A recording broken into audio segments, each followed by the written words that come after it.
Hey guys, so today we're going to do the unboxing and overview of the Luxury and Precision E7 digital audio player, also known as a DAP. So this is my latest and most expensive audio player that I've ever bought. So I did a video a couple weeks ago on the Astell Kern SP3000M, which I do have as well. And that was, at the time, the most expensive audio player I've ever bought. That retails for, I got the copper nickel edition, so this is the Astell Kern SP3000M. Copper nickel edition, which retails for close to $3,000 US. It's a lot of money, but this one retails for $4,100 US. Yeah, that's insane, right? Just for a music player. This is probably going to be the end of it. You know, I'm not going to spend any more money on more expensive audio players or in-ear monitors and stuff like that, because like this is already way too much money, right? Basically, I got it because first I got kind of a deal from someone at HeadFi. There's a forum where a lot of audiophiles gather called HeadFi, for those of you guys who know that. And yeah, I saw this one that someone else was selling. This guy from over in the UK, really nice fellow. He sold it to me for about $2,500 US, so still a lot of money, but I'm definitely not paying full price for this thing, right? $4,100 US is way too much money, and even $2,500 I know is still a lot of money, but anyways, he gave me a discount on this, and I was really curious to check it out because I've heard a lot of good things about Luxury and Precision, this brand, and their music players. I've always wanted to try one of their music players. They've always been considered out of reach for me, but hey, you know, now that I got somewhat of a discount on this one, decided to finally, yeah, take the bait and check it out. So the E7 is Luxury Precision's latest audio player. For those of you guys who need a little bit of background, I know they don't even have really an English website yet, but Luxury and Precision is a Chinese brand that makes audio players, very high-end audio players, similar to Astell Kern. Astell Kern, for I think, is definitely more well-known amongst audiophiles, right? Even some non-audiophiles might have heard of Astell Kern.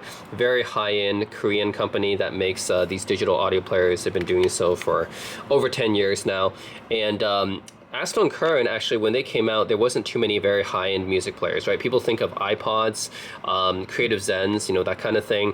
Microsoft Zune, maybe. Those were kind of like the MP3 players that most people are familiar with, but back in the day, they were a lot cheaper, right? So Astell Kern kind of created this high-end digital audio player category, or pioneered it, I would say. Then after they came out with their music players, a lot of other companies started coming out with expensive music players too.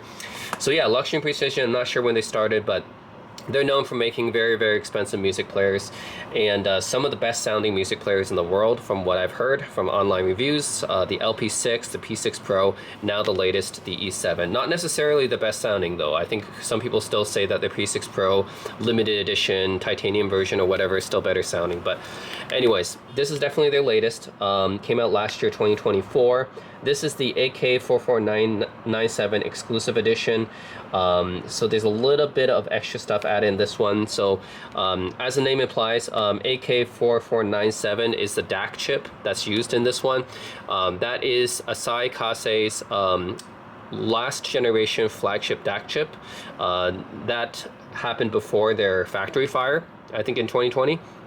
So the AK4497 is kind of legendary among audiophiles because it was pretty much AKM's very last flagship chip before they got that factory fire, and now they make the AK4499EX, which is their current flagship. But according to Luxury and Precision, the AK4497 is like they can tune it to sound even better than the AK4499. So that's kind of interesting to me because, like, Asahi Kasei, the Japanese company that makes these chips, these DAC chips, digital audio converter basically, yeah, if they thought the AK4497 was better sounding, why wouldn't they continue producing them, right? Is there some kind of special material or something? For some reason they can't make them anymore. I don't know why, because they do make the AK4499 now. So if the AK4497 was actually better sounding, why wouldn't they continue making that one instead of the new one? I don't know. But according to Luxury and Precision, I'll just read off the marketing material here. Why they use the old generation 4497, they say it's a voltage type DAC, not the current type DAC. The AK4499, which is the current flagship, is a current type DAC, and the 4497, their last generation, is a voltage type DAC, and therefore does not require additional I5 conversion or 1.5 conversion. I don't know how to really say that, but it's the I5 conversion is what I'll call it. It's more suitable for portable DAPs. When designed properly, we can fully optimize its potential. In terms of actual performance, a portable DAP using AK4497 exceeds AK4499 base DAP in all aspects. So, according to them, they tuned the AK4497, their AKM's previous flagship DAC, in a way that it sounds better than their current flagship DAC, the AK4499, which is interesting because I'm going to test this against my SP3000M, which has four AK4499 EX DACs in it. So I'll be testing really AK DAC versus AK DAC, but this one is going to be using 4 of their current AK4499 EX flagship DACs, and this one uses their last generation 4497. 2 of them, I believe. Should be pretty interesting. So yeah, here are the specs. This exclusive edition comes with a few extra tuning changes, I think. You can select from different modes. There's like a harmonic mode and like a flat mode or something like that, I think. But otherwise, compared to the normal edition, I think they share a lot of similarities, of course. So yeah, let's actually just do the unboxing first, and I'll give you guys the specs rundown after that. So yeah, let's take a look here. For $4,100 US, I expect a pretty good box here. So you get a nice wooden box. I got the same thing for the Astell Kern SP3000M. So at this price point, you know, you're paying $3,000, $4,000 for a digital audio player. You expect to have something like this. A very nice wooden box is basically the minimum of what I would expect at this price point. So pretty nice. It says Luxury and Precision Classic. Why did they call themselves Luxury and Precision? I don't know. It sounds like high-end, I guess. It sounds luxury. I mean, it literally has the name luxury in it. So I guess they use the name luxury because they want to be prestigious, and then precision because they want to emphasize the quality of their music players. So anyways, actually, wait, oh, okay, it opens like this. Okay, so yeah, this is their logo, and it opens like this. Okay, and a little bit anticlimactic because we still have something covering it. Okay, here we go. Here's the review. Ooh, okay. Actually, it opens the other way. My bad. Huh. I think it was like this then. Why do they have it? Okay, so basically, they have it like kind of reversed. Anyways, I'll open it like this. So like this. And then now we have the DAP right here. Yeah, it was kind of like, I think that this should be like reversed in the way that they oriented. Okay, anyways, that's the DAP itself. Any other accessories that we have? Let's take a look.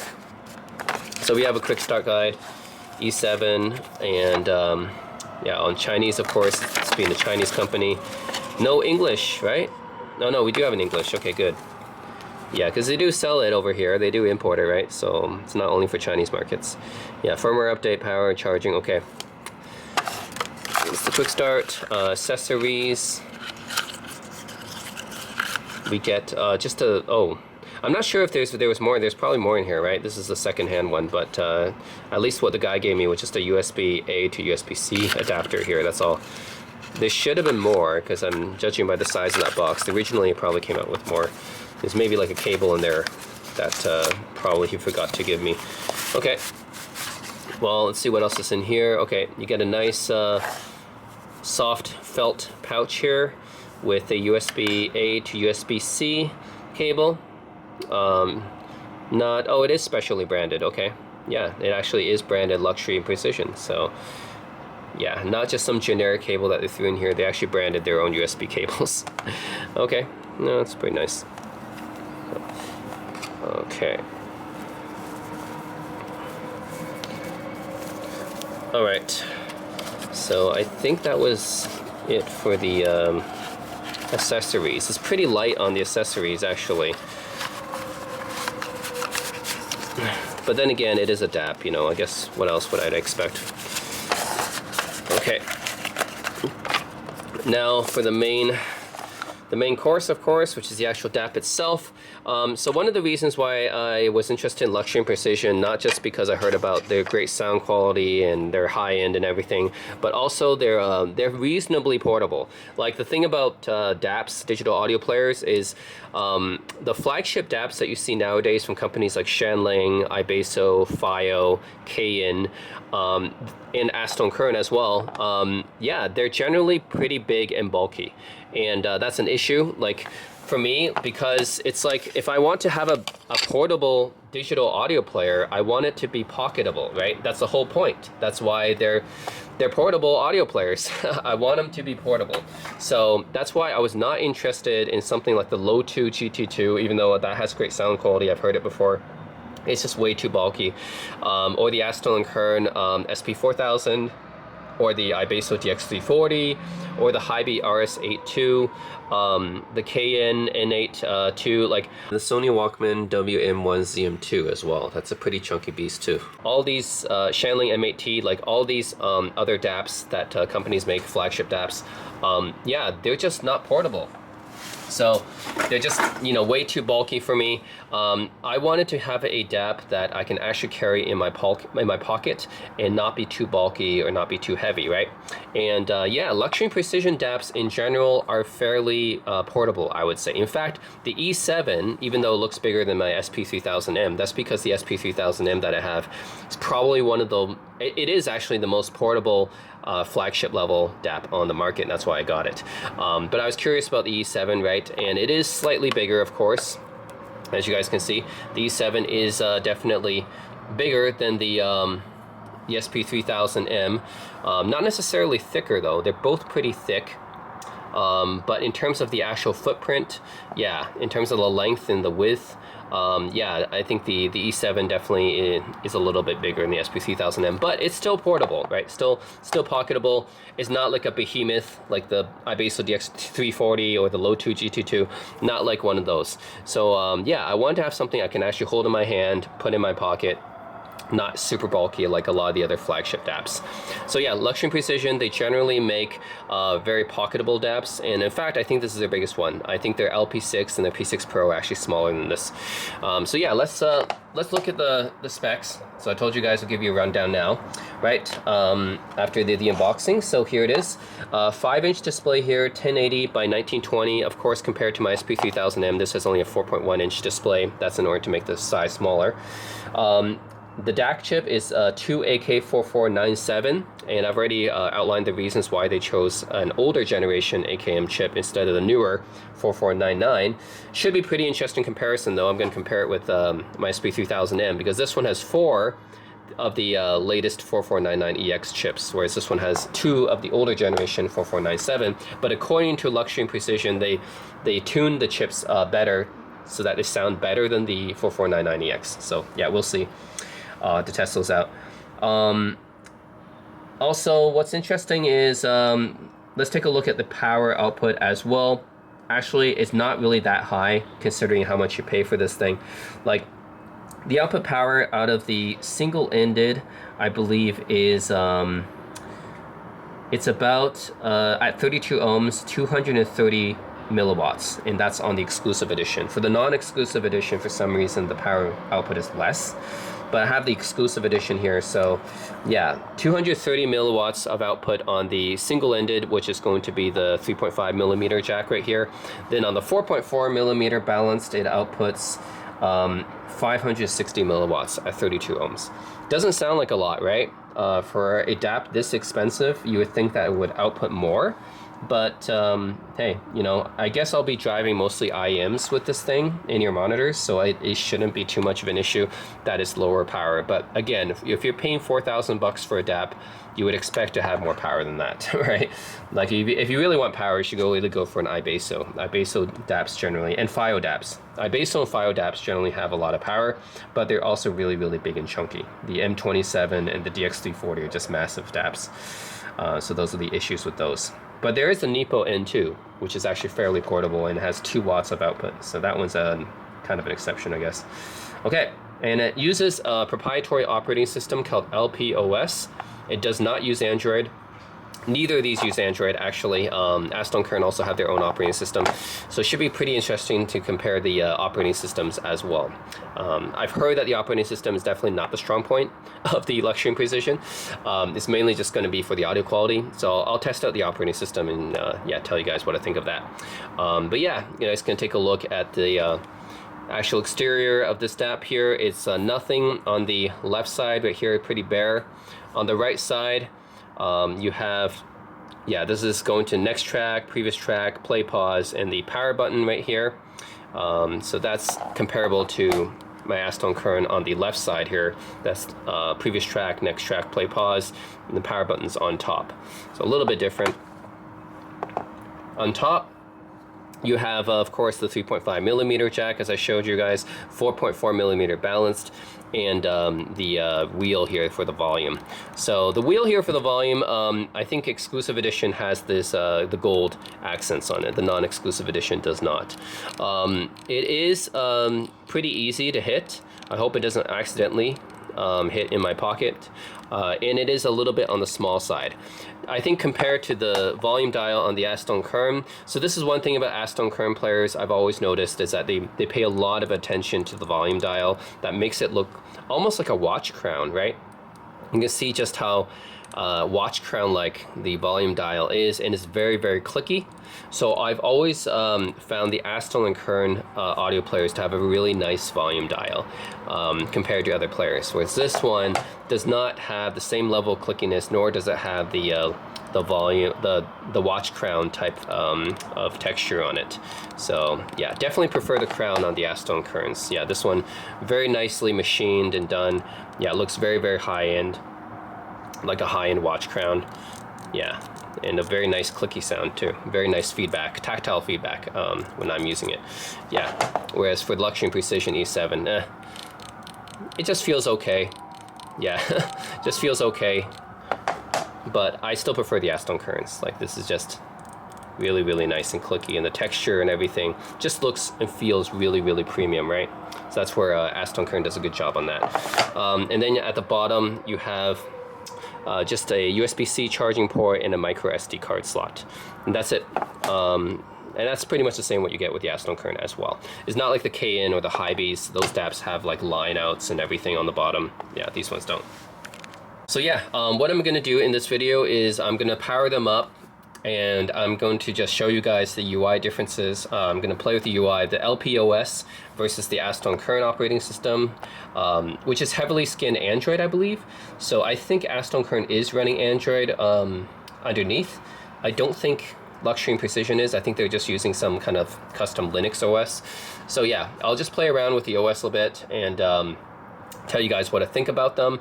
Yeah, so check out the LPOS compared to the Astell Kern OS, and then I'm going to give you guys my subjective impressions on the audio quality. I'm going to be testing using both full-size headphones and IEMs on both of them. Yeah, one other thing to mention is that the E7 comes with a fully modular DAC system, so you can swap out the DACs on it. So this one's called the AK4497 edition because it comes with the AK4497 chip, and this is the exclusive edition. You guys can see at the bottom there it says exclusive, and then it has these the two really tiny screws here. Yeah, once you basically once you unscrew the back here, you can pop out the this part here. So this part is all part of the DAC chip or part of the module, and Luxury and Precision also sells other modules that come with other DACs on it. So the other DACs that you can buy so far is the AD1955 DAC from Analog Devices.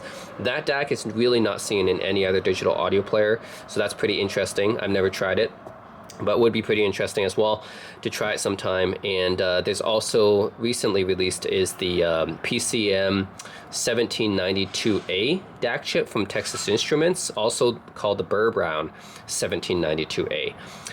That is actually an old DAC chip that I think was used on a few digital audio players before. I think the Opus No. 3 had it back in the day. So yeah, that's by a Korean company called The Bit. So yeah, anyways, you have a choices of a few other DAC chips that you don't often see. Actually, the 801955 chip, I've never seen that on a DAP before. The PCM1792A, yeah, that one I've not seen a DACs for a while. So you have options to swap out the DAC chips, but keep in mind those chips are pretty expensive. Like if you want to swap out the module here, those other modules cost $1,000 US each. So yeah, that's why I did not go for them. Like there are some sellers online selling the E7 with those other DAC chips, but they're going to cost a lot more. And if you buy it separately, costing $1,000, like man. I'm just going to try it with the 4497 chip, and this is actually the only one that works with this exclusive mode that has a special tuning modes anyway. Those don't work with the other DAC chips.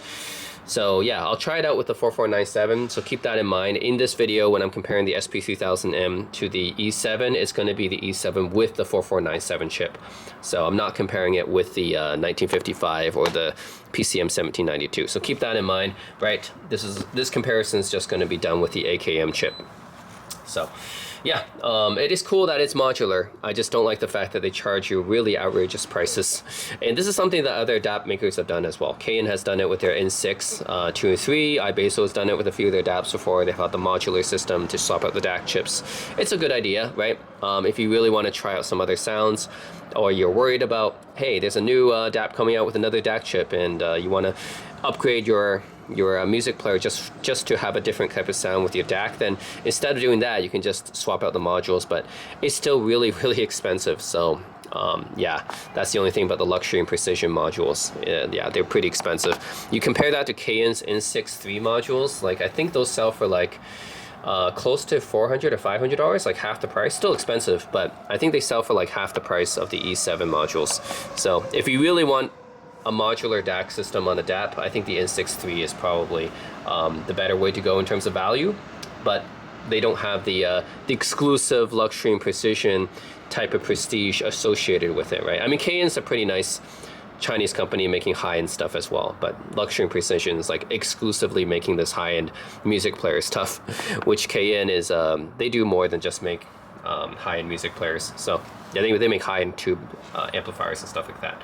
Also, the KN N6 III, even though it has swappable DAC cards, it doesn't offer you the same options as the E7 does.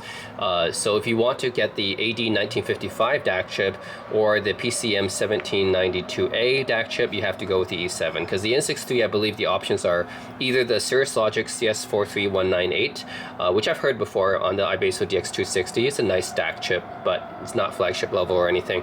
I believe it also has an ESS 9039 Pro, which is a pretty nice DAC chipset too. Haven't heard it before, but I heard good things about it. And then it has the R2R implementation, which that's just a house KN implementation. So those are the options for N6 III.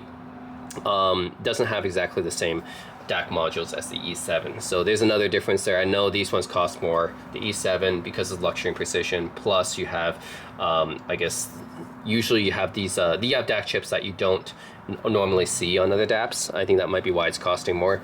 But yeah, if you guys are looking for a modular DAC system in a DAP, N6 III is probably the way to go in terms of value.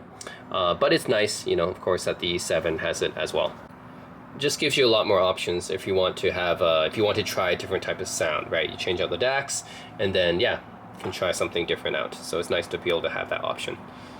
I also forgot to mention that both of them came in some pretty nice leather cases too. So the SP3000M, it came with this nice leather case that's kind of this tan color by this Italian leather company, Gruppo Mastrato.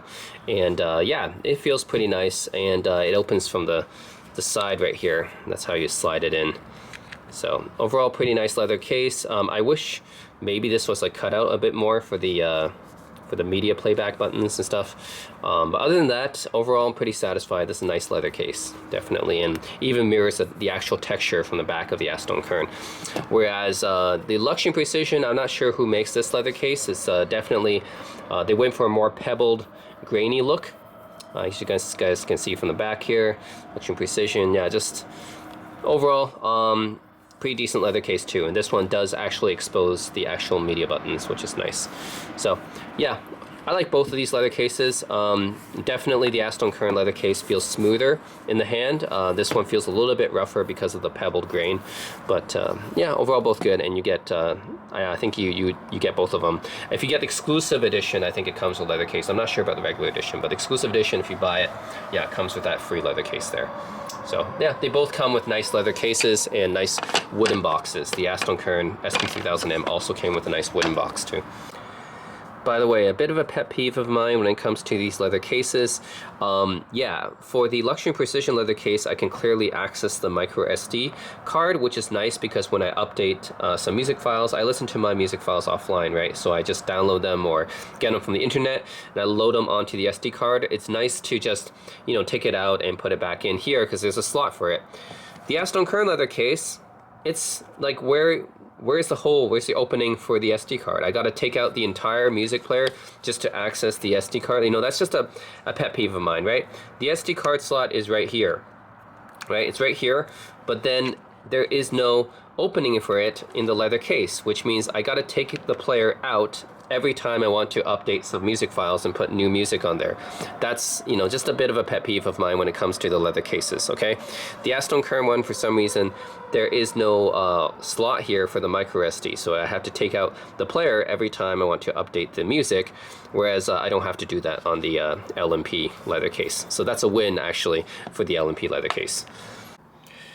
Okay, so now I have the Luxury Precision E7, the Astell Kern SP3000M booted up here, and they both run their own proprietary operating systems, so I'll just show you guys the UI of each. So the SP3000M, as I went through in my SP3000M review, yeah, this is what the UI looks like. The default UI is they put all the albums of the songs that you have into this kind of like CD interface that reminds me kind of like Cover Flow from the old iPod days. Yeah, if you guys remember Cover Flow from the iPod Touch days and stuff, kind of reminds me of that, except it's CD covers, not album covers, or not vinyl album covers, I should say. Yeah, and you click one of them, and then you see all the songs here, right? And you can like, yeah, you can just pull down from the top, kind of like Android, right? And you see you can adjust some settings here, and then if you go into settings here, then you have the full settings for Astell Kern, which there is a lot. So you can adjust that all here. In addition to that, you can also bring up this menu from the side here. We can use like AK Connect, services, file drop, room ready, equalizer, DAC filter, timer settings. If you go to services, this is where you can install the allowed Astell Kern apps. So basically, normally you can't just install any app that you want. It has to be the one that Astell Kern whitelisted here.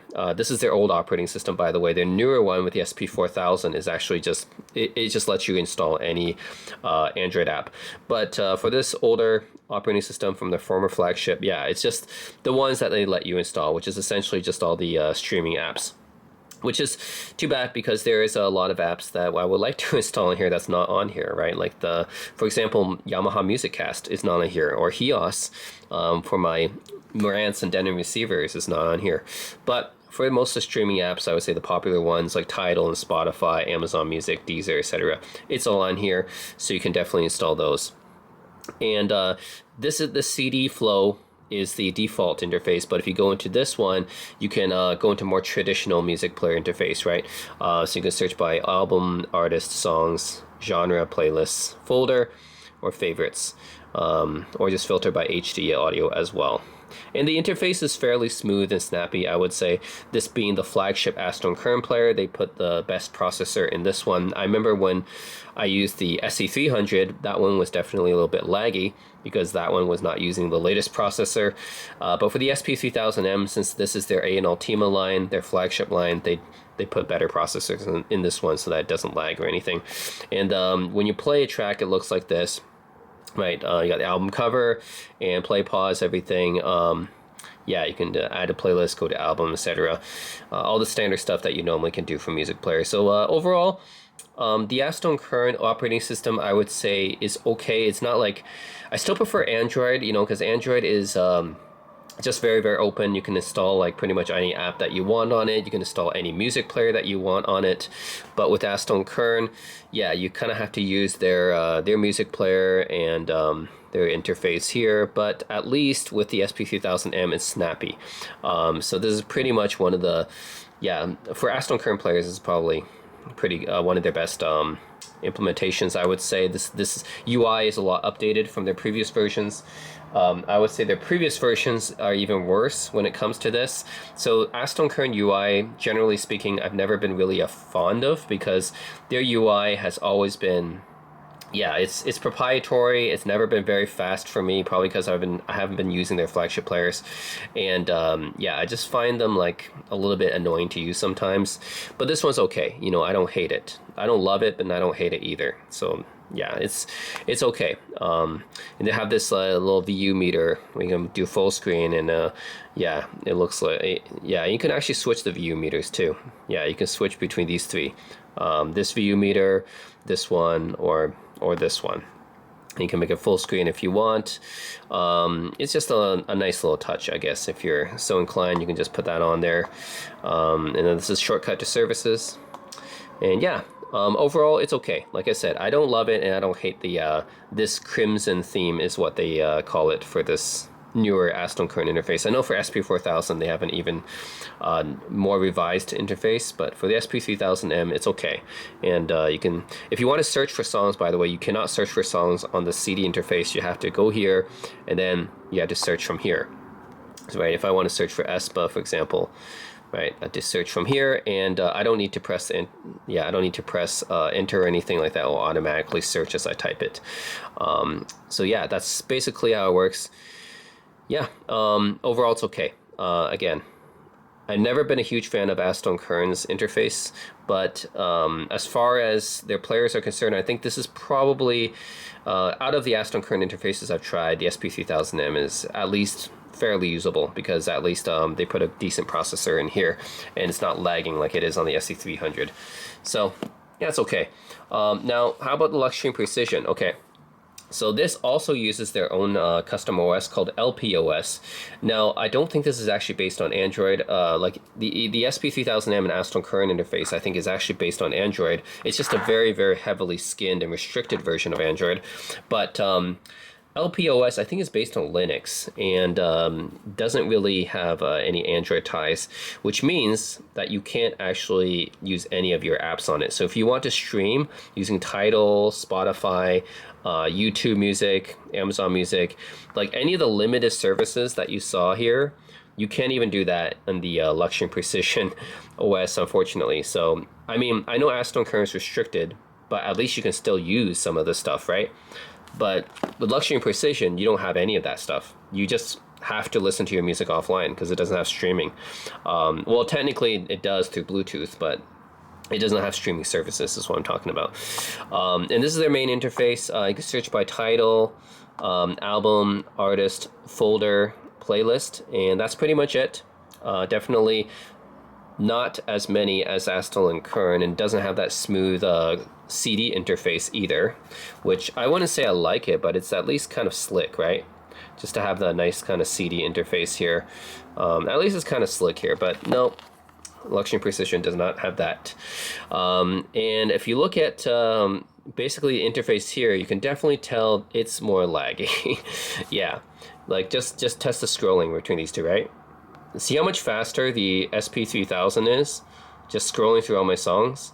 Yeah, this player, even though it costs $4,000 and it's Luxury and Precision's premium player, yeah, it's laggy. It reminds me of the Astell Kern SC300, which even on the SC300, I said it's not really excusable, because like that's like a $1,900 player. Like basically a 2K player, right?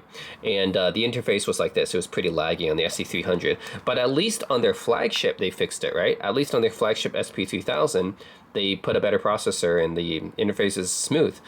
Not on the Luxury and Precision, even though this is technically more than the SP3000M. This is $4,000.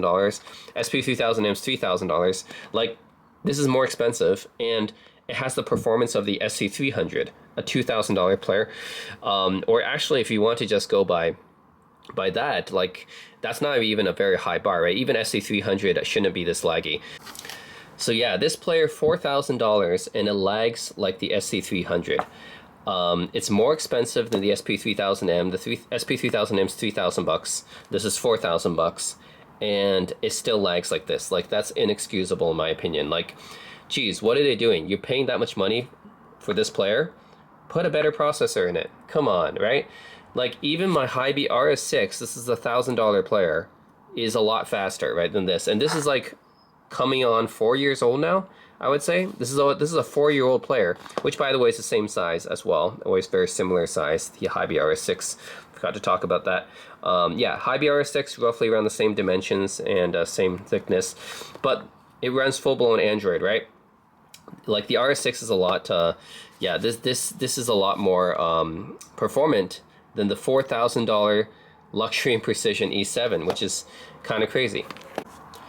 So yeah, this is a $4,000 player. Let me remind you guys, it is a $4,000 US player, and it lags like this, like the SC300, which, by the way, even the SC300 at that price tag at $2,000 was inexcusable. This at $4,000 to lag like this is even more inexcusable, right? Like, why can't they put a better processor inside this thing? You're paying that much money for it, right? At least with Astell Kern, with their flagships, yeah, at least they put a better processor so it doesn't lag anymore. Well, let me go back to my Hy-B RS6, okay? I have a $1,000 Hy-B RS6 here. This doesn't lag either. So this one, even though this costs like what, $1,000 back in 2021, so this is like over 4 years old of a player, and it's cheaper too. And even this player is responsive; it doesn't lag. So this one, it lags. Like, what the heck? By the way, the Hy-B RS6 is pretty similar dimensions-wise to the E7. Right, thickness is pretty similar, and footprint is pretty similar as well. So yeah, forgot to talk about that. Hy-B RS6, pretty similar footprint and size and thickness to the E7, except the Hy-B, it runs full Android, and it's actually more performant. Yeah, crazy, right? Let me remind you again, guys, this is a DAP from 2021. That's over 4 years ago. That cost $1,000, still a lot of money. But this thing costs $4,000 US, and it lags. That's crazy, right?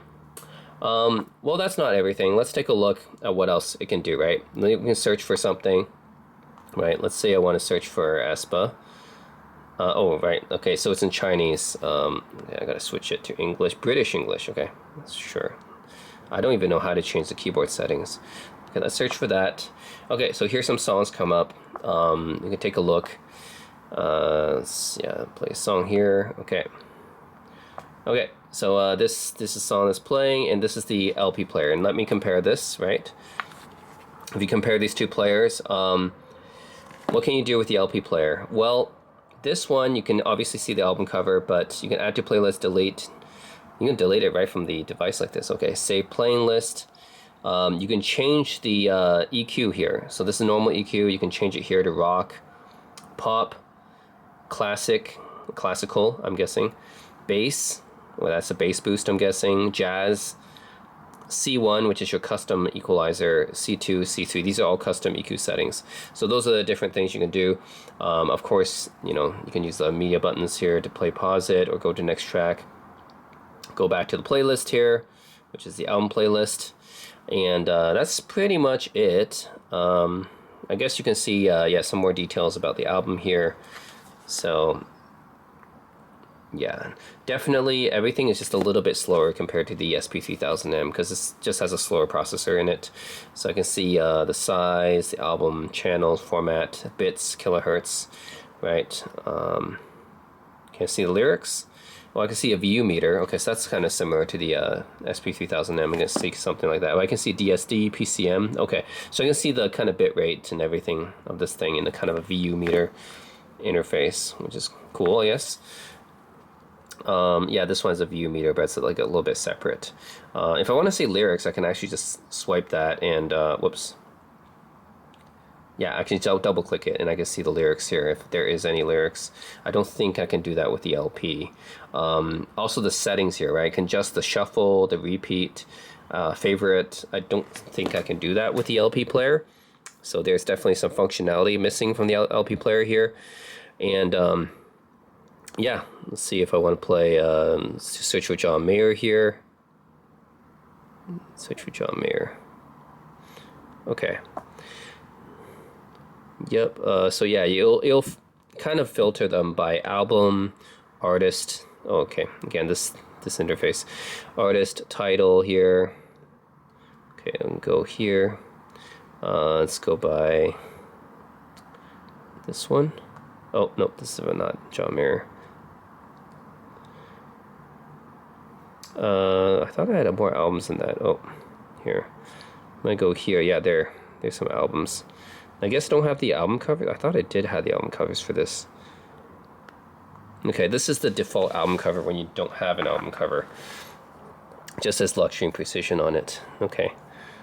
Yep. And then the hardware buttons, of course, work. You can go to the next track, previous track, play, pause. That all works as you would expect.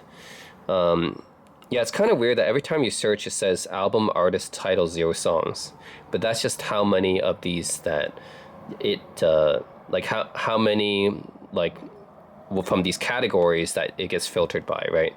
So yeah, it's a little bit weird that it always filters by these three. It always like categorizes them in album, artist, and title, but that's how it is. And then there is you can pull down from the top, right? Just like on Android, except it's not Android, but you can pull down from the top. Okay, so there's a couple settings here, and it's not really that intuitive, honestly. Basically, this one will tell you how the song is played or the track is played. So by default, it's off, but then you can have it repeat once, or you can have it shuffle, I guess. This one might be you go to the end of the playlist and you repeat the playlist or something, and then just turn it off. This one, I'm really not sure what it is. I have no idea. Like, this is why it's kind of an unintuitive. Like, what is this? I just leave it like this, I guess. I have no idea what that one does. This one is the digital filter. So you can change from low dispersion, super slow, short delay, sharp. Astell Kern, you can do the same thing just by going here and going to DAC filter. And it has pretty much the same settings. I leave it as short delay, sharp, because that's what it was by default on the Astell Kern. So I'm just going to do it the same thing here, short delay, sharp here on the LP. Okay, I can down again. Okay, so EQ, this is the same thing that you can do on the track view as well. Change it, the EQ settings, so you have rock, pop, classic, bass, jazz. There are 3 custom settings. Yeah, or leave it off. This one, MSC or USB audio, I'm guessing this is like to make it act as a USB DAC when you connect it to your computer. Most DAPs can do this. When you connect it to your computer, you can have it act as a DAC for your computer as well when you connect it. So I'll leave this kind of normal as a player, which is MSC, I guess. But if you want to have it act like as a DAP for your computer, you can change it to USB audio. PO means powered out. If you want the jacks up here to be line out, which means you want to bypass the amplifier inside of it, then you would just go to LO here, and that will change it to line out. Bluetooth, you can activate Bluetooth here. I believe it's Bluetooth 5.0. Yes, it supports LDAC, aptX, aptX HD, aptX lossless, I believe, as well. So it supports all the major Bluetooth codecs that's out there, which is nice and what you would expect, right, for something like this, very high-end music player like this. Then you have LP Tune. Now this is something that's really only on the exclusive edition. So remember how I said pretty much the only difference between the E7 regular edition, exclusive edition is, first of all, you have this gold coloring on the volume knob here, and then you have the exclusive modes. So there are 3 exclusive modes. You have, let me look this up. This is the harmonic setting. So let's see, these 3 exclusive modes. Yeah, so so this one is harmonic tuning. HT is harmonic tuning, which is richer and sweeter, suitable for pop. So I mostly listen to pop music, so I usually have it on this setting. But you can also change it to LD, which stands for low distortion mode, which is more original, suitable for monitoring. I'm guessing this is a more flatter mode. So this one doesn't really change up the original sound too much. If it's suitable for monitoring, I'm guessing this is the more reference mode. And then HD mode, which is not high definition, stands for high dynamic mode, which is more grand and brilliant, suitable for classical. Okay, interesting. So those three modes on the exclusive edition only. So the exclusive edition also has better THD plus N, which is total harmonic distortion and noise, and has better DR as well. And actually the measurements are better for the exclusive edition. So you pretty much just want to get the exclusive edition. It's better than the regular edition. And yeah, you have these three modes in addition to that. I'm not sure exactly how much they affect the sound. I'll have to test them. But yeah, harmonic tuning mode is probably what I'll stick with for now, since I mostly listen to pop music and that's what it's recommended for. Then you can change the brightness, obviously. That's brightness. And low gain and high gain, you can change that as well. SPDIF, you can change the port to enable SPDIF out. DOP, I'm actually not sure what that means. I have this DOP thing. Okay, well, let's check settings here. So yeah, so this settings, okay, so you have base settings here, which is play mode, repeat all, sequence, repeat one, and shuffle. So yeah, that's okay. Repeat all is basically what that other one was. Yeah, so this is basically what you can access from that drop down there. Sound effect, this is again, actually you can access this from the drop down too, but this is EQ, so you can change your EQ here as well. And if you want to add an EQ, you would just go to user 1, user 2, user 3, and then you would manually adjust the parameters here depending on the frequency. You can go from 31 Hertz all the way up to 16K. So that's a decent amount of adjustment here. So yeah, I just leave it off for now, so I can see what the true sound is. Gapless playback, always leave that on. Why wouldn't you? Autosave playlist, I'll leave that off. Update media libraries to rescan your SD card. Okay, so this is another issue with the E7. It does not have any built-in storage, it seems. You can only use your SD card to store your music files. That's that's definitely a bummer. And yeah, I don't know why. You know, you're paying $4,000 for this music player. It doesn't even have any built-in storage. That's really weird. So yeah, all your music basically has to come from the SD card. Okay, PA gain is low or high, right? But although even at high, it doesn't really have too much output power, right? On the balanced, it gets 560 milliwatts, and yeah, that's not really a lot compared to other music players, but that's how this player is. You can change left-right balance, headphone output mode from powered out to line out gain. You change the gain when it's in line out mode.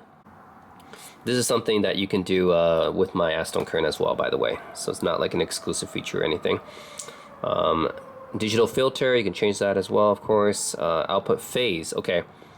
Yeah, I don't get when you would use this. I think that's what this was. So this thing right here, I think this is to change the output phase. You can reverse the phase for some reason if you need to. I'm not exactly sure when you would need that though. But you can change that. You can change SPDIF and SPDIF DOP. I'm actually not sure what that DOP means, but you can change that or turn it on, I guess. DSD decoder, native DSD, you can change that from DSD to PCM and native DSD there. LP tune, as mentioned, there's 3 modes here for the exclusive edition, so you can change that. PA voltage adjust is auto, okay, so you can actually adjust the voltage. Okay, that's pretty interesting, I guess. I think that's something that you can do with this chip, the 4497, because it's voltage based. So that's pretty interesting, but I'll leave it to auto here. USB connect, again, you can switch it to, if you connect it to a computer, you can switch it to USB audio DAC mode. USB audio delay, long delay, short delay, I'll leave it there. Bluetooth, I'm not actually going to use Bluetooth, so I'll turn it off to save some battery life. Which, by the way, the battery life of this thing is not as much as the Astell Kern SP3000M, I don't think, which is kind of sad because this thing is actually smaller. I think you can actually get maybe like 6 hours or 7 hours, but on the Astell Kern you can get like 10 hours. So I'm not sure why the battery life is less on this thing, even though it's a smaller, like this is a bigger player, right? The SP3000M is a smaller player. I understand why this gets only about 10 hours of battery life, or 8 to 10 hours I would say of battery life on this, depending on how you use it, but this should get more because it's physically larger. You can fit a bigger battery inside, and yet somehow, also the processor is not even as good as the SP3000M, but somehow it has less battery life. I have no idea why. Display, you can change the brightness and the screen off time. Power saving, you can turn it off after 30 minutes, what I have it here. Sleep, you have to set to automatically sleep after a certain amount of time. Change the language. If you want to do a firmware update, again, this is a very old school thing because this does not have Wi-Fi. So you actually have to put an update file, a firmware file, onto your SD card, and then it'll automatically detect it, and then you update it from there. Very, very old school. Yeah, no Wi-Fi. Yeah. And then you can check system info, which you guys can see I've updated to the latest firmware, 1.1.6, as of October 2025. And yeah, no internal storage. Have to use the SD card. Okay. So definitely a very old school player. Yeah, no internal storage and does not have any Wi-Fi. Okay. Well, it better sound good, right? Because you're losing a lot compared to even the Astell Kern. And I wouldn't even say the Astell Kern is really that full-featured compared to like a typical Android player, but you're definitely losing a lot, right? You're not getting any internal storage, you're not getting any Wi-Fi, and the processor is slow for something like this. Like, yeah, the UI honestly is not great. Very bare bones. So for all this, I better hope that it has good sound quality, because why else would you get it if the UI is, you know, not very good like this? You can just do list mode, icon mode, A to Z, ZDA, filter settings, and then update. Okay, from here. Okay. Yeah, and the music player, again, very, very basic music player. I have to say that, yeah, this UI is definitely not great. And even the Astell Kern UI, which I wouldn't say is the greatest either, it's still better than this. So, yeah. Okay, this is a very, very basic UI. And this is another weird thing, okay? When I'm on this music player here, you see how when I'm scrubbing here? Okay, when I'm scrubbing, first of all, it's a bit glitchy. And second of all, it doesn't exactly show where I'm stopping, does it? This is a pretty basic function of a music player, so let me show you what I'm talking about. So on the Astell Kern, for example, when I'm scrubbing like this, it'll show you exactly where in the song you're stopping, right? So if I want to go to exactly, let's say 2 minutes, 20 seconds or something, I can kind of see, oh, 2 minutes, 20 seconds, right? I can't seem to do that on the E7, see? It doesn't tell me where I'm scrubbing here. I have to actually stop it and then play from there. Like, what the heck's up with that, right? That tells you like just how basic and bare bones this player is. It doesn't even tell you where you're scrubbing. It doesn't even update you. You have to stop your finger and then play from there, and then it updates. Like, what the heck is that about? So the music player here is definitely very lacking, I would say. The Astell Kern player is way better, and just the operating system in general is lacking. I mean, wow. I mean, this processor, everything, the internals. I mean, it better sound good, because that's really the only thing that will redeem this player in my eyes. Because already, just from using the interface and the operating system, I do not have a very good impression of this player already. It just seems like this player came out, you know, like 10 years ago. You know, this player came out 10 years ago and had this UI. I wouldn't be so harsh about it, but this came out 2024, right? This came out last year. Like, there shouldn't be any excuses for something $4,000 and it's this slow, right? It's this slow when I'm scrolling through stuff. There shouldn't be any lag at all, right? If you paid this much for a music player, and the fact that it doesn't have any built-in storage or Wi-Fi, searching is, again, it's a little bit weird, right? If I want to search for Michael Jackson, okay, Michael Jackson, and then do that, and yeah, and then it updates it under album, then artist, then title. You would think it would be a better way of doing that, right? Of searching, but no. If I do the same thing in my Astell Kern, right? Let's just search for Michael Jackson here. Okay, see how much faster this player is. Michael, oops, Jackson, and it searches while I'm typing it. So, yep, and then I can go by album here. I can go by artist here. See how they're in separate tabs, right? Again, I'm not saying the Astell Kern operating system is great or anything like that, but it's definitely better than the E7. So yeah, and then that's the way to do it, right? Not have everything on just one. Yeah, that also reduces the performance, you know. Have it in tabs right here, right? You have it in tabs. I can kind of go through different tabs, but the E7, just after I search it, it just lists it all at once, and that definitely does not help the performance, I would say, in any way. Yeah, everything just kind of gets listed here at once, and this does not. I don't know why it doesn't have the proper album covers. Don't they have the album covers for those? It's weird that it doesn't. Okay. I don't think it's even listing all the albums here. Yeah, look at this, right? I have the exact same songs on both the SD cards here, right? See, if I go to search for Michael Jackson album here, you see how many albums I have? Because this is actually all the albums that he has here. But this, it only lists 6. Like, what the heck? It's not even listing all the albums. I don't know why. Why is it not listing all the albums? There should be a lot more than just 6, right? This is actually all the albums I have, and I have the exact same music files on both. I don't know what it's doing here.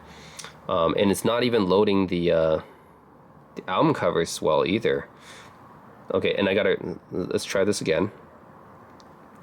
Definitely I've been disappointed with this interface so far. Okay, so let's see. Okay, I have... This should have an album cover on it. Whoops. Okay. You see this? What is up with this? Yeah, it's not even getting my album covers. See how on my Astell Kern all the album covers are there? See? It has all the proper album covers as thumbnails. All the thumbnails is showing up, right?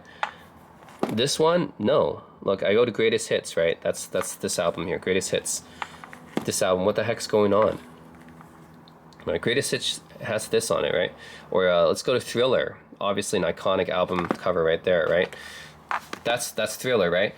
Here, what's up? Thriller. How come I'm not seeing the album cover here? Okay, now I see the album cover. See, now after I played the song, I see the album cover. But why is the thumbnail not showing up? See, there's some issues with the interface here, you know. That thumbnail should have showed the album cover, but it doesn't. After I play the song, then I see the album cover. So that's a little bit of a... Oh, now I see the album cover is loading. Okay, so it's taking a long time to load, but why? You know, is that because it's... Did they put like a 2015 era processor in here? I don't know what they're doing, you know. It shouldn't be taking that long to load anything. You paid $4,000 for a player and it takes forever just to load something like this. Okay, so now at least I have some album covers showing up. Okay, that's good.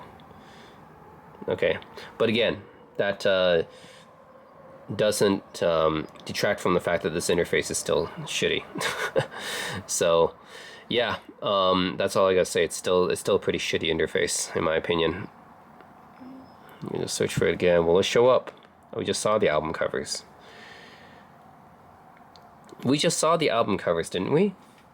Oh my god. Okay, play it, and I have to play a song, then the album cover shows up. Oh, see the thumbnails, you know? I don't know what's up with the thumbnails. It's not showing the proper thumbnails. Or it's just taking a really long time. I don't know. But yeah, that's the interface of the Luxury and Precision. All I have to say is this is pretty much inexcusable for a $4,000 player. Heck, it's inexcusable for $1,000 player. As I said, my Hybees, which are $1,000 that I bought 4 years ago. Let me search for the same artist here, Promise, right? Look at that. I can see, bam, all the album covers, right? And then go one of these, and then just play a song here. Yeah, it just works, you know. I'm using Hybee Music here. Just shows all the album covers. $4,000 player from 2024.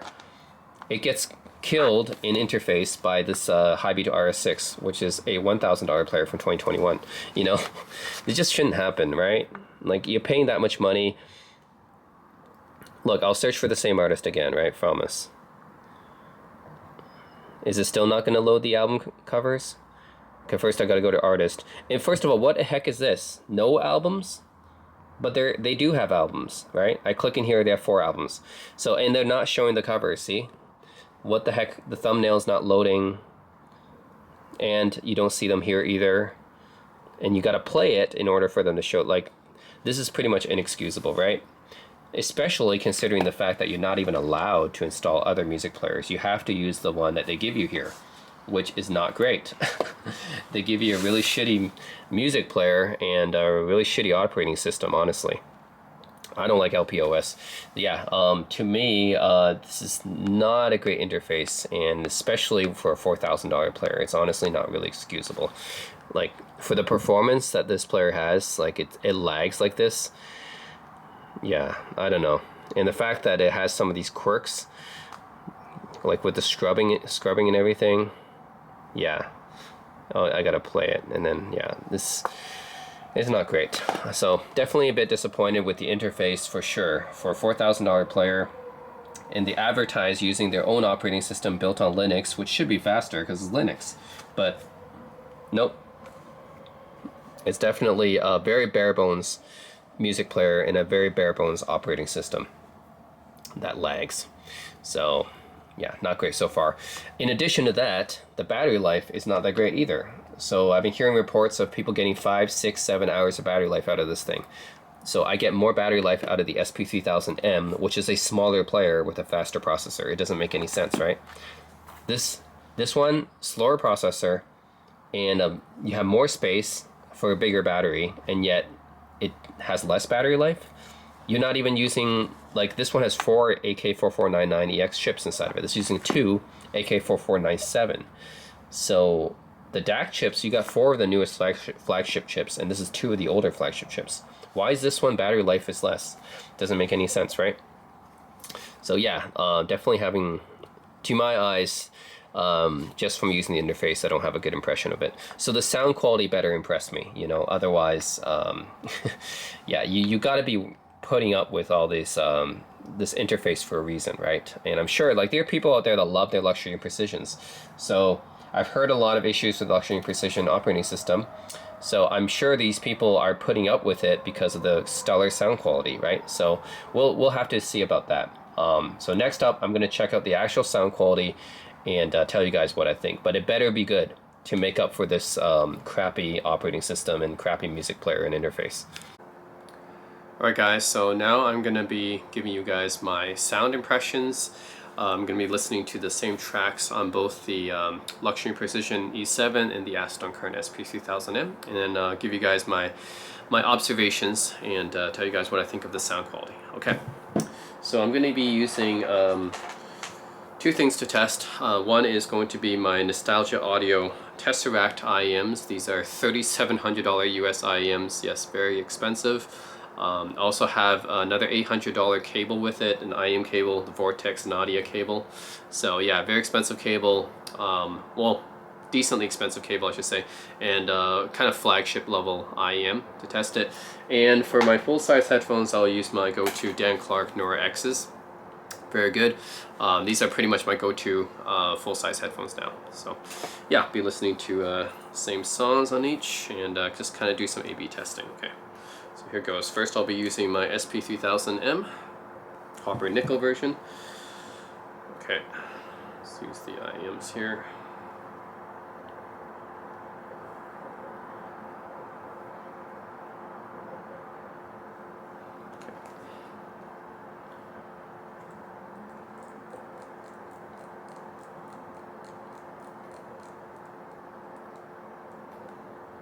And switch to the same song both. I don't know why this always defaults to Chinese. Whenever I start up the operating system in Luxury and Precision, it always defaults to the Chinese keyboard. I don't know why it does that. It's really weird, and it's pretty annoying that I have to switch the keyboard every time after I start up the DAP.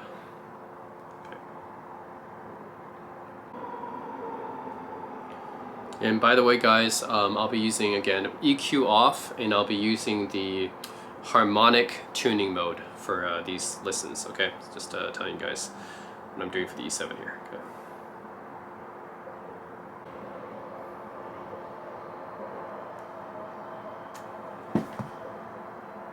Okay, I'm gonna try my full size now. X's. These ones need a decent amount of power to drive. So on my Astell Kerns, I have to put up the volume to about 115 out of 150 to drive these well. Alright. Okay, so just for reference, for the E7, to get the same volume as 115 out of 150 on the AKs, I have to put it on high gain and then 80 out of 100. So definitely I think the SP1000Ms have just a little bit more power than the E7s. So yeah, I had to put it to 80 out of 100 to get the same amount as 115 out of 150 on the AKs. Okay. Yeah, the Luxury and Precision E7s definitely sound pretty good, as you would expect for the price. But is it like a lot better than the SP3000Ms? No. It's definitely more of a marginal difference thing. I mean, you really get into diminishing returns when you're paying this much money, right? So I think I already talked about this a bit when I was reviewing the Astell Kern SC300 versus the Canon N7. I said how the N7s actually sounded a bit better than the SC300s, but the difference was more like 15% around there. Right, the N7 sounded like more dynamic and lively compared to the SC300s by like, yeah, like I would say 15% or maybe even 20%. Then the SP3000M sounded, these are the flagship Astell Kerns, right? At least they were last year. And they sound about, again, about 15-20% better than the Canon N7s. So it's almost like, you know, marginal improvements every time. I would say again, this is the case. The Luxury and Precision E7, you can say the improvement is about 10%, maybe 15%-ish. And the difference is mainly going to be the slightly wider soundstage, a little bit more note definition and detail, better note separation. The background is just a little bit blacker. I think it's a little bit vocal forward, like a little bit forward on the mids and a little bit forward on the treble as well, whereas I think the SP3000M actually just all the Astell Kerns I've used, the SC100, SC300, and the SP3000M, all of them have been pretty neutral to my ears. So Astell Kern doesn't really push anything up or recess anything. Nothing's really elevated for the AK DAPs that I've heard. They've all been fairly neutral, but very detailed, you know, very reference sounding. Whereas the E7 seems to add a little bit more bloom on the notes. And the vocals seem to be a little bit more forward, which means the mids are a little bit more forward, and the treble seems to be elevated a bit too. At least on the harmonic tuning mode. That's what I felt like. So I know maybe the other modes are different, but I did try some of the other modes as well. The low distortion mode to my ears didn't really sound really any different from the harmonic tuning mode. I'm honest, like I tried the LD mode, right, the low distortion mode, which is supposed to be the flat mode, compared to the harmonic tuning mode, the HT mode. There really wasn't too much difference between those two. Like I couldn't even hear any difference actually. But when I go to the HD mode, which is the high dynamic mode, this one I felt like everything was pushed forward even more, and it's louder. Like there's just a volume difference there. And I will put up a sound test later on showing you guys this difference. I will go through all these different modes, I guess. But the HD mode made the biggest difference. Is this high dynamic mode. Everything sounds louder. I'm not sure if they necessarily sound like, if it's better or not. It just sounds louder and a little bit pushed forward. Whereas with the HT mode and the LD mode, it's like things took a step back, you know? So yeah, I think that's the thing I noticed the most. Not sure which one's actually better. I think this is all preference, but HT and LD mode sound almost the same to me. And both of those, it's a little bit more like if you're talking about just how the vocals and everything sit, yeah, the vocals are still forward and trebles forward compared to the SP3000M, but compared to the high dynamic mode, the HD mode, it takes a step back, where the high dynamic mode really pushes everything forward in front of your face. So yeah, that's what I felt the differences were there. But yeah, is it worth the extra price and the fact that the UI is definitely is worse than the AKs?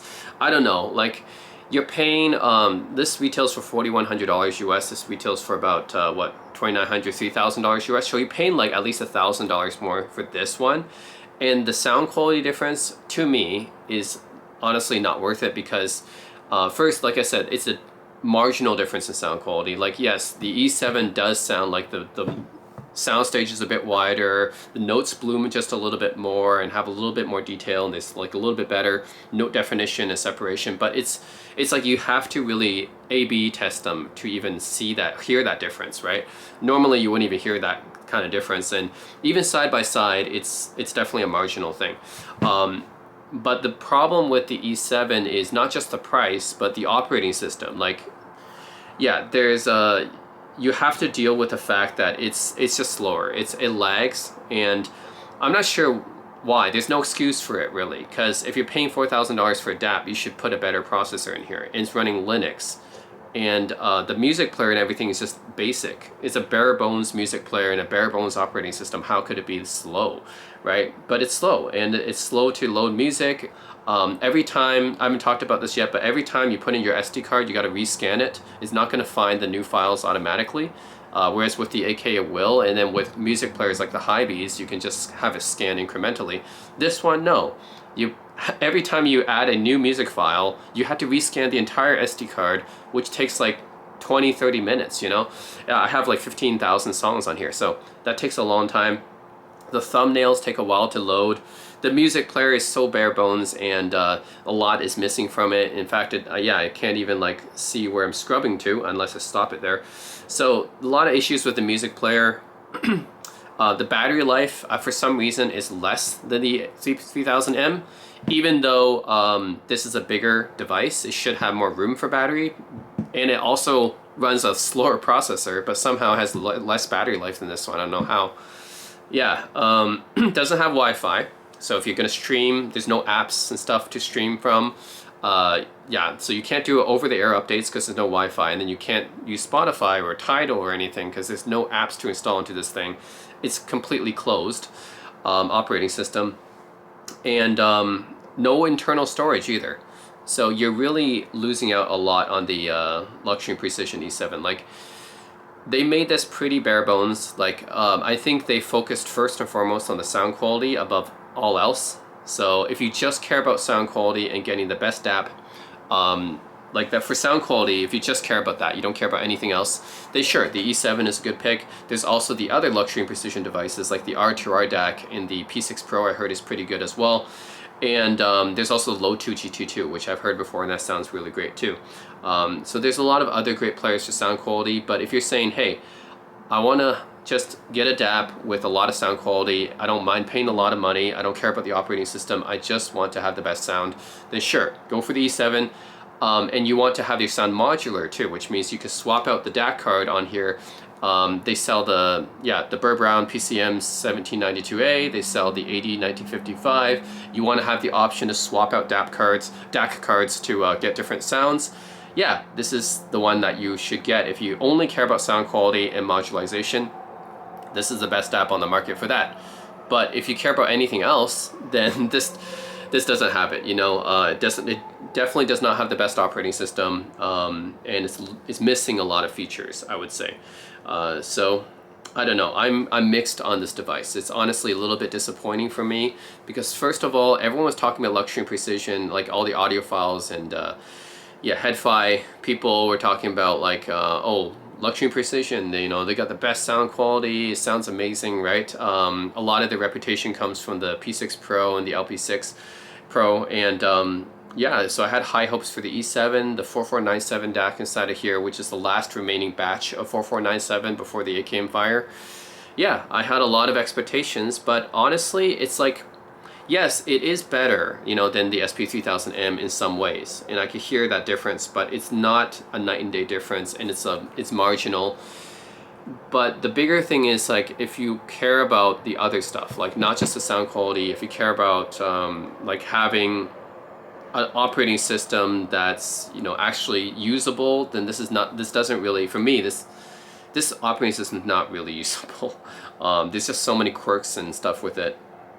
Yeah, I'd much rather actually have the Astell Kern operating system, even though I don't really like, I'm not saying this operating system is the best either, right? I have my gripes with the AK operating system, but I still take it any day over the LPE OS. So this operating system, man, it's very, very bare bones, missing a lot of features. Yeah, Like you're missing Wi-Fi, over-the-air updates, you're missing like all the streaming apps that you can get, you're missing the internal storage, you're missing like responsiveness of the UI, the way that you search, all these little quirks sometimes. Like after I restart the player, the keyboard is in Chinese for some reason. I always got to switch it back. It doesn't remember that. You got to rescan your music files every time you add a new song. It's all these like quirks about it, right, that I really don't like. Yeah, and you got a very, very bare bones type of searching interface. The music player is very bare bones. Not a lot of options there. Like, I don't know if I want to deal with that. Like, and you're paying, you know, $1,000 extra for this thing compared to the 3000M. And the battery life is not even that great. Power, right? It's not even as powerful as the SP3000M. I'm not saying the SP3000M is that powerful either. This is probably like 800 milliwatts, is still under 1 watt. This thing, 560 milliwatts on the balanced. Like, I can, yeah, the Nora X is being driven to 80 out of 100 on this thing, right? Imagine if you have a Sennheiser HD800S or an Audi's headphone, Hi-Fi Man Susvara. Remember, if you have one of those headphones, you might be really pushing the limits of this one. So it's like, you pay a lot of money for this, you don't really get a great operating system, you don't get a great music player, you don't get internal storage, you don't get good battery life, you don't get an open operating system where you can install other apps. Yeah, and you don't even get a lot of power with it either. So it's like, what are you paying for? You're paying all that money just for the sound quality, which is just a marginal improvement on this. That's where I'm like, I'm not sure, right? Even the build quality, I should say, like, let me take it out of the case, okay? I think the SP3000 copper nickel version even has better build quality.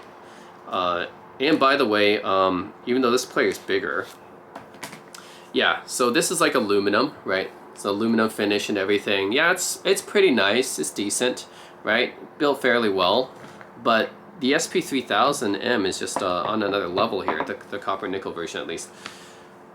Yeah, this thing is like, just look at it, right? The original SP3000 was stainless steel, right? But this one is, wow, and it's heavy actually. So despite the fact that this is smaller, so this is a smaller DAP obviously, but this one's actually slightly heavier than this one.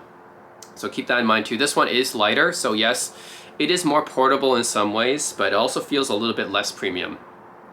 This one feels more premium. It's heavier. It's made out of like more, like for me, this is like, this material is more luxury feeling. The crown for the dial, yeah, like this just feels a lot nicer compared to the crown of the luxury and precision, right? This is just a very basic one. And by the way, it even lags on the interface when I move this. So you notice how I move it a bit? See how much lag there is even on the volume? You don't have that with the Astell Kern. Astell Kern, it's immediate feedback, right? Yeah, so it's all these things, man. The slower processor and everything, I don't know. Like, if you only care about sound quality, sure. And you want to have the modular ability of changing out the different DACs and stuff like that. I think this is probably the player with the best sound quality that you can also be modular. So if you only care about that, then sure, the Luxury and Precision E7 is the way to go. And it's also fairly portable as well, I guess. Good size. It's actually the same size as my Hy-Vee RS6, which I found to be probably a nice size. I don't want anything bigger than that. And it's not too heavy or anything like that. So that's it. And then what else can I say? Like, the operating system, yeah, it's very bare bones. Processor is not very good, it lags. A lot of quirks in this UI, music player, everything very bare bones. Yeah, everything else I said, battery life and power, lack of Wi-Fi, lack of different other apps, being able to install other apps. Yeah, and the fact that on top of all that, it doesn't even feel as premium as the SP3000M. And like I said, this one's cheaper, right? So, I don't know. For this price, you can probably get the SP4000. I think the SP4000 is, that's actually opened up to more full Android. So I would probably go for the SP4000 over this if you're going to be paying $4,000. But that's just me. Some people might like the E7 sound quality better, or you might want to have you know, that modularity, being able to swap out the DACs. So yeah, in that case. But to me, I don't know. I just don't think it's worth it. You're paying too much money, and really, aside from sound quality, what else are you getting out of this thing, right? It's pretty much, it's got the internals and the UI of like a $500 player. Actually, even $500 players might have better than this, but to me, you know, I reviewed the KN N3 Ultra earlier this year. That's a $500 player, and that one had tubes inside as well. Yeah, I would say the interface here and the operating system isn't much better than the N3 Ultra, and that was a $500 player. This thing is $4,000, so yeah, I mean, sure, sound quality is better than the N3 Ultra. That's not comparable, but I don't know. What else are you paying for? It's just sound quality, right? You're paying all that money just for sound quality, really nothing else. There's nothing else going for this. Other than the size, which I like, and the sound quality, there's nothing else going for the E7. I would pick the SP3000M in every other way, other than the sound quality, right? It's even got the size advantage, even though it's a little bit heavier. It actually feels more premium because it's a little bit heavier. But yeah, I wouldn't even say that the you know, it's like they're both pretty portable. It's just that the E7's a bit lighter and this one's a bit heavier, but this also feels more premium too in the hand. So I would say that other than pure sound quality, the SP3000M is what I would take. And even when it comes to sound quality, that's like pretty marginal difference in my opinion, only if you A/B them like side by side. Again, this is like maybe 10%, maybe 15%, a little bit better in soundstage and like note definition, and you really gotta listen to it, listen for it in the same songs. But yeah, honestly a bit disappointed with this. I wish this was, I mean, I'm not disappointed with the sound quality, I'm gonna say, actually. Sound quality is good, even though like maybe there could have been a bigger improvement, but again, I know there's diminishing returns when you get up to this high end, right, in the hobby. Maybe a different DAC chip would have a bigger difference in sound quality, okay? Maybe if I swap out the DAC chip, but then you had to pay another $1,000 for those DAC modules, which is crazy.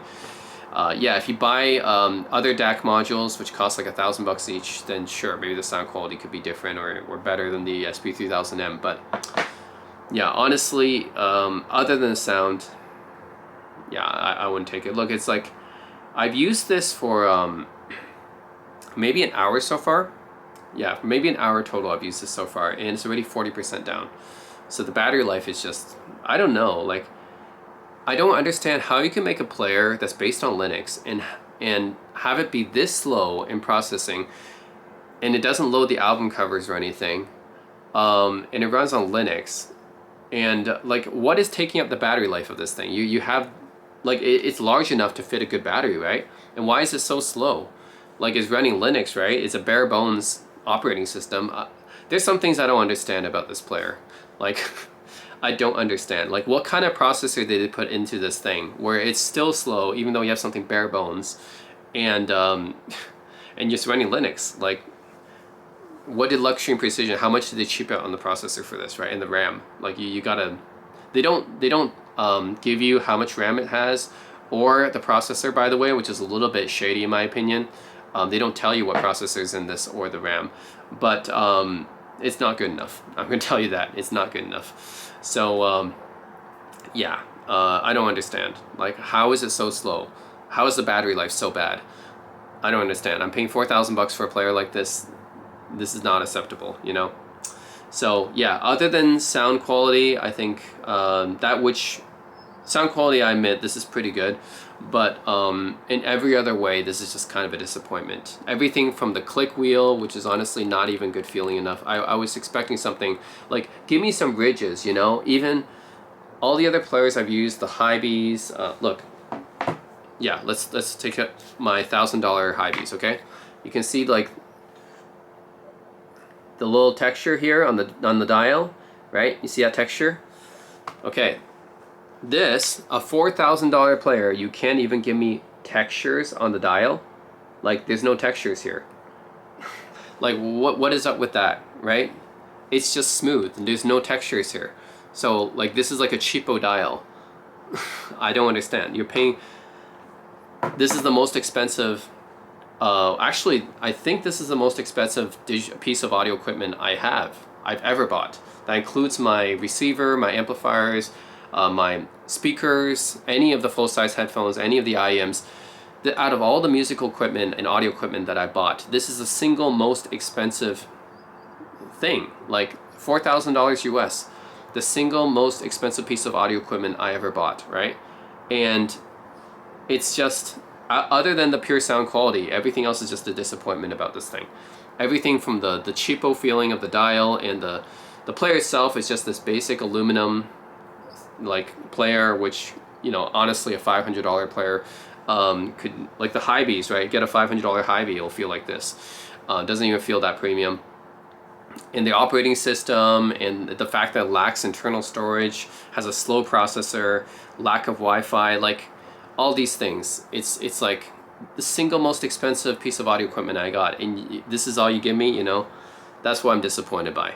So yeah, I don't know. It's from a mainland Chinese company on top of all that. You gotta imagine, right? Mainland Chinese company with the labor costs that they have, how much money are they making on these things?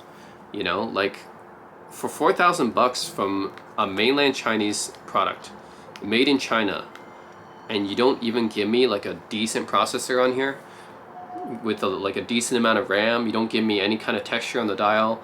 Like, I don't know, how much profit are they making on these things? $1,000 PCB boards when you're swapping the DACs? Like, I don't know, they must be making a lot of profit though. That's all I gotta say. Because, you know, if Hy-Bee can come up with stuff like this for $1,000 this is 4 times the price, and it's not even as capable, except for the sound. So yeah, a little bit disappointed with the E7. Of course, the sound quality is good, as you would expect for this price, but everything else about this player is a disappointment. So yeah, and I would definitely take the SP3000M over the E7, like unless you really care about the sound quality and the DAC modules, being able to swap that out. Unless you really care about that, yeah, I would take the 3000M. It's not even like a huge difference in sound quality. The SP3000M is great. You know, the sound quality is still amazing on this one. It is definitely still flagship DAP level. It's just this one is like maybe like 10-15%, a little bit better in some areas of the sound, but not too much. And then in every other way, it's not as good as the SP3000M. So I would just take the SP3000M, or the SP4000. If you're going to pay this much money, might as well take the SP4000, the new AK flagship, right? So anyways, that's been my opinions on the E7. Yeah, up next I'll have a sound comparison test where I play the same songs through the SP3000M, and then I'll play them on the E7, and then on the E7 I'll play through all the different modes. So maybe you guys can hear a difference between the modes, and yeah, see if you guys can hear a difference between these two. I also found out another quirk about the LMP E7 music player here. So what happens is that, say you're like playing a song and you want to rewind back to an earlier part in the song. So let's say you scrub back to, you know, like the beginning of the song or something, right? And you hit play again. Well, what happens is that for some reason, it plays a portion of the song that you stopped at before, and then it plays to the part you scrubbed to. So it's like, yeah, this is like basic music player functionality that it can't even do, right? So first of all, not even being able to update to the portion of the song as you're scrubbing through it. But not just that, but yeah, say you want to go back to another part in the song and you press play, it plays a portion of the song that you just were listening to before going to the new portion of the song that you just scrubbed to. So it's like you hear like a little bit of the, you know, a little bit of the other part of the song, and then the new portion of the song that you just scrubbed to. Like, it's so weird, right? This is just basic music player functionality, and it just has these weird quirks about it. And yeah, I don't know what to say. Like, you pay $4,000 for a player like this, and this is the only music player, by the way, you're allowed to have on this device. You're not allowed to install any other music player on it. It's not full open Android or anything. I don't know what to say. I'm just so disappointed with the E7 interface and the OS, man. Like, wow. I don't know. Like, this is just, it's really just inexcusable, I would say, for a device of this price. You're paying this much money for something, and you can't even get a half decent music player that can't even do basic functions like that. Like, come on, right? You can't even do basic things right? Like, just give me the update of the song. Like, look, this song, right? Abbey Road by the Beatles, of course. I'm scrubbing all the way here. It doesn't update at all. It doesn't tell me where in the song I am. Yeah, until I hit play. Like, that's such basic functionality it doesn't know how to do. And then to have that other glitch and well, quirky issues, I would say, quirks with it, it's really not excusable. That added to the fact that there's a lot of other stuff you can't do with these kind of with the music player as well. Like, you can't favorite a track or anything like that. Like, come on, man. You can only add to playlist. You can't actually favorite a track at all. So there's just a lot of basic stuff that is missing that you can get with free music players on your Android device. And you can't get it on this proprietary music player, the only one that you have, on a $4,000 DAP. Like, it's insane. Just so disappointing when it comes to the E7 interface in OS. Yeah, so basically TLDR, I think that the Luxury and Precision E7 is not worth it. Definitely not for the price that they're asking for. I mean, although it sounds really good, there's just too many drawbacks, right? The operating system is just very laggy, and there's a lot of quirks and glitches and stuff. It's kind of buggy. I know they're releasing firmware updates and everything, but I installed the latest firmware and it's still kind of buggy, right? And the music player and everything is just very bare bones and basic. It's very slow. It shouldn't be for like what you're paying, right? They don't even tell you what processor and RAM that they have inside this thing, which is kind of shady, to be honest. And yeah, just the quality of the materials and stuff, I think could be better. I mean, just look at my Astell Kern, right? Like, you can see like how much premium material. It just feels really premium, right? And how much work they did on the dial and everything. This thing, they can't even be bothered to put textures on the dials, and yeah, it just doesn't feel like a $4,000 player, right? For the price that you're paying, yeah, it's not worth it. I don't know, like, of course there's people out there who are like, we want the best sound quality and we want to have the other DAC options, right? The AD1955 and the PCM 1792A. Yeah, I get that, sure, if you just care about that. But you know, for all the other stuff, yeah, I don't think it's worth it for me. Anyways, there's just too many drawbacks with this thing. Yeah, too many quirks with the operating system, the processor and RAM. Yeah, it just doesn't feel like it's worth it to me. So, anyways, I have a lot of yeah, a lot of my gripes about the E7. So let me know what you guys feel in the comment section below. But I personally don't think it's worth the asking price at all. I mean, this is expensive too, right? The Astell Kern stuff is also expensive, but at least I can say that there's some aspects that are worth it. At least the build quality feels really premium and everything, and the operating system is at least, you know, pretty responsive. I can't say that for the E7. Yeah, they don't give you Wi-Fi on this thing, no streaming apps available, they don't let you install other apps on it, it's a closed operating system, the battery life is not great, the amount of power output is not that great. I mean, 560 milliwatts on the balanced is all you get, and no internal storage either. So there's just too many areas where I feel like they just, yeah, there's too many drawbacks in my opinion. They gave up too much. If that's all for the sound quality, but I'm not sure if it's all for the sound quality. It could be that they're cheaping out, right? I mean, look at the labor cost in China, right? I'm not even sure how much profit margin are they getting from this thing by not including those things. You know, like, how hard is it just to give us some internal storage, right? Like, that's very basic. And who knows about the Wi-Fi stuff? It could be for sound quality as well. I know the K N3 Ultra didn't have Wi-Fi either. But they give an explanation for that, right? So far as I heard, Luxury and Precision never gave an explanation for not having Wi-Fi, so I don't know. Yeah, it just seems kind of, a bunch of stuff just seems shady about this thing. The fact that it has the processor and internals of like a $500 DAP is, yeah, an operating system of a $500 DAP is honestly a little bit concerning to me. Right, it honestly, the operating system and the feature set and everything, the build quality, all compares to the $500 N3 Ultra, right? And that's not the level you want to be comparing yourself to. Yeah, you should be comparing yourself to the flagships, basically, if you want your product to be worth the price that you're charging, especially if you're from mainland China. And I hate to bring up this comparison again, but I will just because of the value proposition here. So yeah, the E7, like I said, $4,100 US, does not have built-in internal storage, does not have Wi-Fi, does not support streaming apps, is not an open operating system. Build quality is okay, it's like aluminum, no textured volume knob on the dial. Operating system is very slow, very bare bones and basic. Battery life isn't that great, power isn't that great. Compare this to my Hy-Vee R6 from 2021. It was 1,400 back then, but now you can get it for as cheap as 700.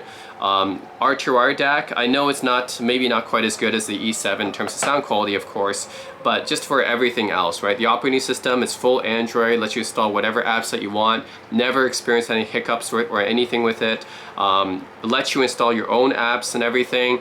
Built-in 64 gigabyte internal storage, built-in Wi-Fi, textured volume knob, copper finish, you know, looks pretty premium. Like, yeah, better battery life and even more output power as well, right? You're talking about the value proposition between these two. This costs 4 times as much as this one.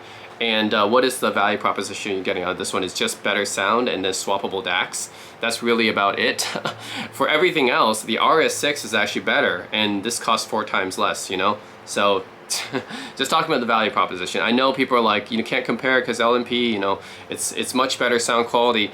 Okay, but that's really the only thing this has going for it, right, is sound quality in the swappable DACs, which is not even unique to this. You can get it on the Cayenne N6 III, right? That's not even a unique I would say system, but I guess if you want to say I want to have the specific types of DACs that you can get with this one, like the AD1955, 1792, and the 4497, sure, that group of DACs you can only get with the E7. But yeah, other than sound quality, yeah, it's hard to talk about the value of this one because other than sound quality, there's nothing else I can really recommend about it. That's really about it. But you're paying like 4,000 bucks just for the sound quality, essentially. Otherwise, this one, the RS6 from like 4 years ago, is a better DAP in almost every way except for the sound quality. So, yeah, it's hard for me to talk about just the value difference between these two. You know, I would say, yeah, if you really care about sound quality, I think those are the only people that would pick this one up, the E7. Otherwise, if you're looking for actual usability and everything else, all the other features that I mentioned, even the Hy-Vee R6 is better, much less the AKS SP3000M, you know. So, yeah, and if you're going to spend that much money, I would say you can even look into the SP4000 or one of the other flagships, you know. I know they're going to be more bulky, but yeah, the size I think is actually pretty good on the LP, so that's another thing it has going for it is very good quality sound and the size, right? But other than that, not too much else going for it in terms of value, honestly. So anyways, I know I've expressed a lot of gripes about this thing, but that's because I feel like they're legitimate gripes given how much you're paying for this. Like $4,100 US, it's the most expensive most expensive piece of audio equipment I've ever purchased.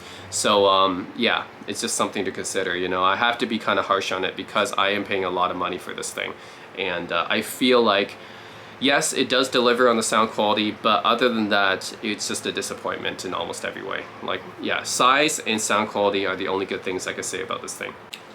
Yeah, even when it comes to loading the music files from the SD card, this thing takes like 10 minutes, I would say, for like 15 to 16,000 songs.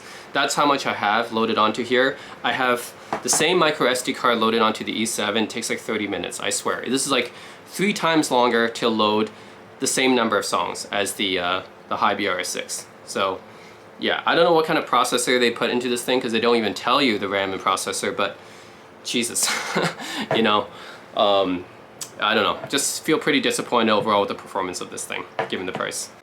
So yeah, if it seems like I'm being harsh on this thing, it's just because I have to be. It's a $4,000 DAP, you know, I have to talk about being harsh on the other things, like and especially since they advertise the LP OS as being like a really legit OS, which is not, you know, it's a shitty OS, so I do have to talk about that. And yeah, really just give a heads up to people who are thinking about purchasing this thing.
setting, and you're right here by my side. And the movie is playing, but we won't be watching tonight. Every look, every touch makes me wanna give you my heart. I've been crushing on you, baby. Stay right where you are, 'cause I never knew you could hide moonlight in your hands till the night I held you.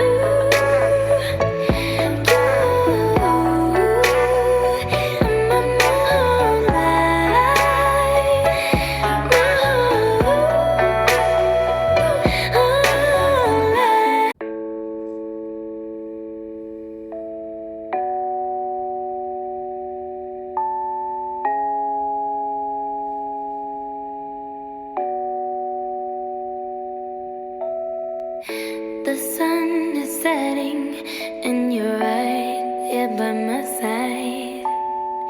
And the movie is playing, but we won't be watching tonight.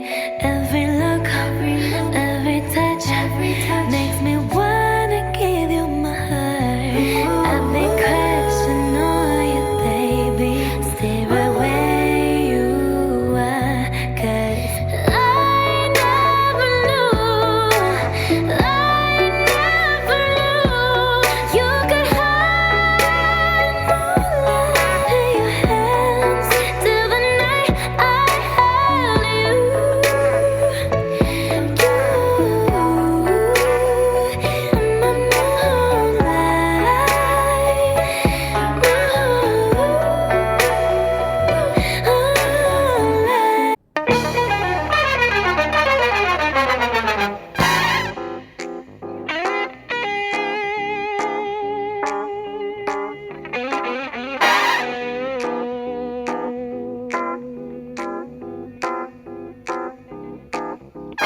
Got to get you into my life, into my life. Got to get you into my life, into my life. Got to get you into my life, into my life. Got to get you into my life, into my life. Got to get you into my life, into my life.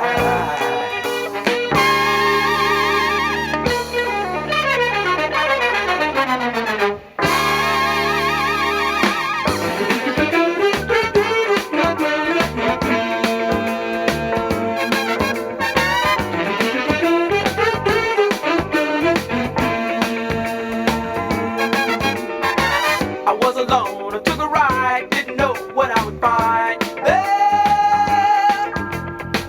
Another road where maybe I could see another side there. Ooh, and then I suddenly see, ooh, and then I tell you that I need you every single day of my life.